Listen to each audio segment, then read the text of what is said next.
गोलंदाजाचं कौतुक करावं लागेल. चौकार आल्यानंतर लगेचच कमबॅक केला आहे गोलंदाजाने. चौकारीच्या मदतीने मात्र स्कोर कार्ड पुढे सरकला गेलाय. धावपटलावरती धावा लावला गेला तब्बल 4 बाद 15 16. हो पुन्हा एकदा पाहू शकाल. बाबूला पाहू मात्र नॉन स्ट्राईकला उभा. हो पहा पुन्हा एकदा झटका लागला गेलाय मैदानामध्ये. 5वा झटका. फलंदाज मात्र बाद होईल. Pankaj Koparkar back to Doug out.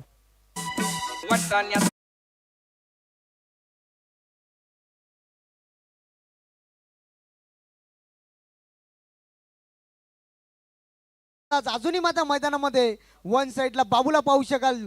बाबू उर्फ विश्वास पाटील मात्र माशासारखा तडफडतोय नॉन स्ट्राईकला. त्याला मात्र स्ट्राईक मात्र जास्त मिळाली नाही. विश्वास पाटीलचा विचार केला तर फक्त ना फक्त 2 चेंडू खेळला. 2 चेंडू मध्ये मात्र 0 धावसंख्या जमा केली आहे. म्हणजे अद्याप जास्तीत जास्त स्ट्राईक ठेवावी लागेल.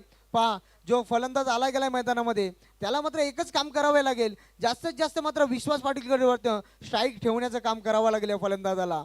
नवीन फलंदाज एंट्री झाला गेला मैदानामध्ये प्रथमेश कोपरकर. पहा जबाबदारी मात्र कोणी घेत नाही. ओहो आल्याला तडाखा दिलाय. क्षेत्ररक्षण आहे त्या ठिकाणी जज करतोय. वा काय सांगायचं आहे.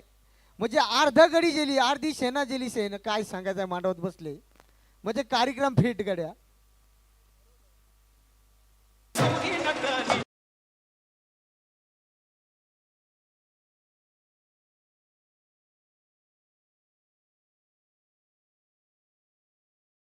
थँक्यू. ही अशी तरह झाली. नवरा पोचला ना नवरी गायब. नवरा पोचला ना नवरी गायब अशी तरह झाली. पहा तिसरा षटक मार्गस्थ असताना गडी मात्र वारंवार गमावले जातात या ठिकाणी.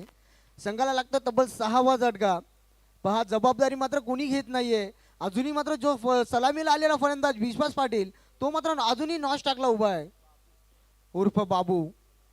पुन्हा एकदा नवीन फलंदाज आला गेलाय मैदानामध्ये हर्षित भोईर. हर्षितला पाहू शकाल 8व्या क्रमांकावरती आला फलंदाजा.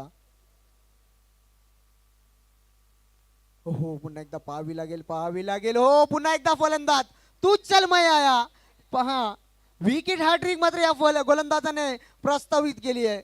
या अशी तरह झाली म्हणजे घर फिरलं ना का घराचे वाशे सुद्धा फिरतात. म्हणजे अशी तरह झालेली.